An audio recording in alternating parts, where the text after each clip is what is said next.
Hey everyone, happy Superfood Sunday. Laura Hale here, and today I am making chili. So in Kansas City, it is fall, but it is warm. So it's like a summer day, but I'm still making chili. It's football today, and I will change it to my red for the Chiefs later. But right now I'm getting my chili started. So I posted a picture of some of the ingredients that I have that I'm using in it, and I'll walk you through the rest. Here's how I do it.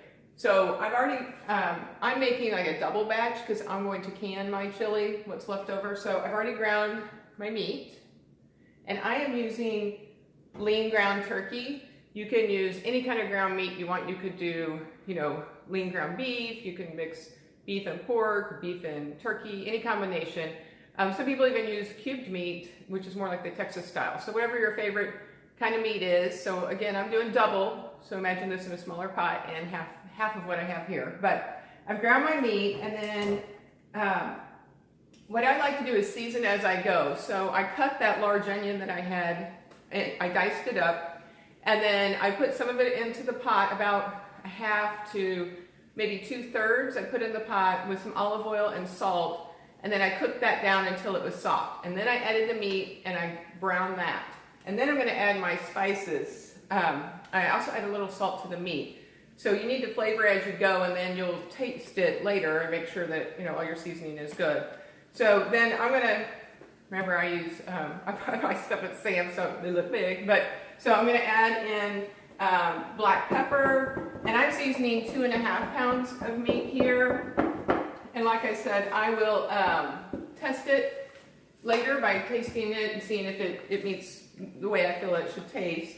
And then I have just regular chili powder. Regular chili powder is not spicy, but it has really good flavor. So you can also just buy like a chili seasoning, like Williams chili seasoning was my favorite. But once I got to where I was using these different spices to make like my taco meat or other dishes, I just started buying them individually, and then I make it myself. So we like a 5-alarm chili. It will only be me and my husband eating it. My kids will not eat the chili, so I do make it very spicy. So I'm adding cayenne pepper. That obviously would be optional. Depends on how spicy you like yours.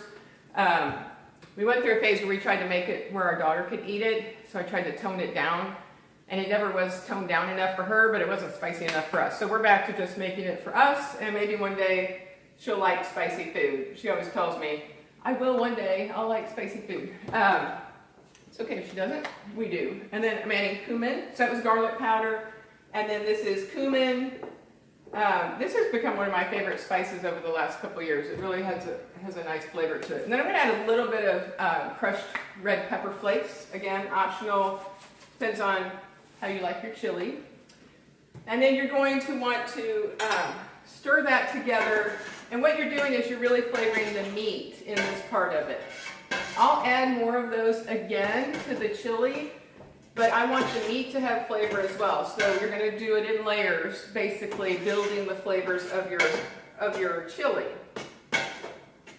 It really is all in what you like and the amount that you like. I will try to come up with some sort of a guide recipe that I'll add to this. It does kind of drive some people nuts. I don't really measure stuff, but you can find some great chili recipes out there, like on Pinterest, and then just modify it for the flavors that you like and give it a taste. I would always recommend going less to start, and then you can always add more later. You can't really take out the heat. I do have one trick for that. If you ever make your stuff too spicy, you can use like sour cream on your dish, and that kind of cools it down a little bit.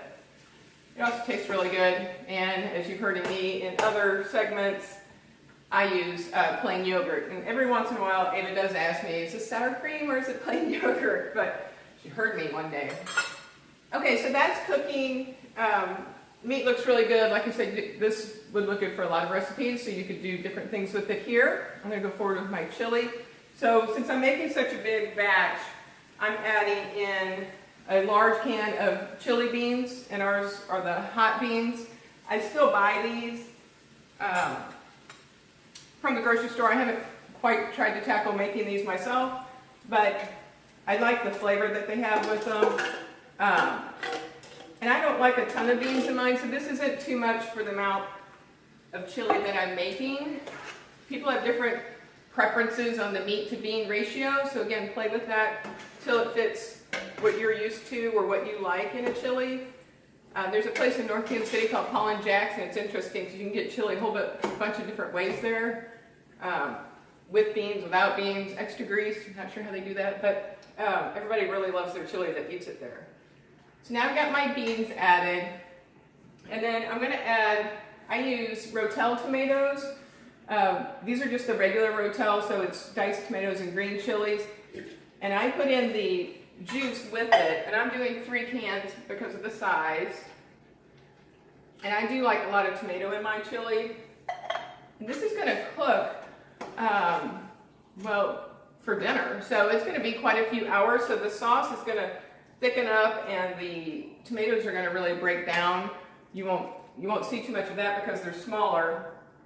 And then these are tomatoes I canned from my garden last year. So there's actually yellow tomatoes and red tomatoes in here, and I can them whole. I kind of chop them up, and then I'll use my spoon as I stir the chili. I'll kind of break them up into smaller pieces. I don't like big hunks of tomato in mine.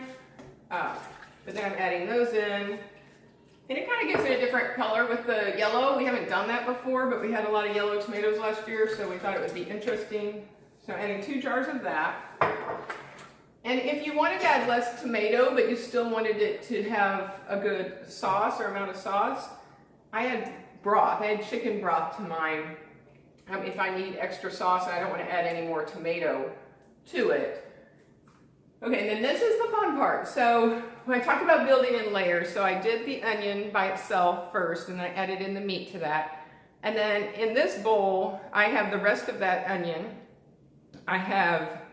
Right now, I have 4 serrano chilies chopped up, and I use the seeds and the membrane on the inside because that's where the heat is, and I want that. And I have 2 jalapenos, so that's all raw, chopped up. And then I had some bell pepper that I had frozen from my garden, and I've chopped that up as well. You could use fresh or frozen. With frozen, you just take it out and let it get to room temperature a little bit. It doesn't have to be totally defrosted, just enough to cut it up, into a dice. And then I'm going to add all that in to my chili. And I like adding it at different layers, like specifically on the onion and then some of the peppers, because you get a different texture and a different flavor out of them. When we eat our chili, we'll add fresh diced onion to it at the end as well. And then one other thing I add is these are pickled jalapeno slices that I did from our garden. So I'm going to add some of those as well. Now these are pretty soft, and so they'll, throughout the day, since they're going to cook so long, they'll pretty much cook away, but that vinegary pickled flavor to them just adds a different dimension to the chili. And then you basically just stir this up, make sure it looks the way you like. It's going to be very fresh and, mine actually looks kind of garden-like because it's got all that fresh pepper and stuff in it.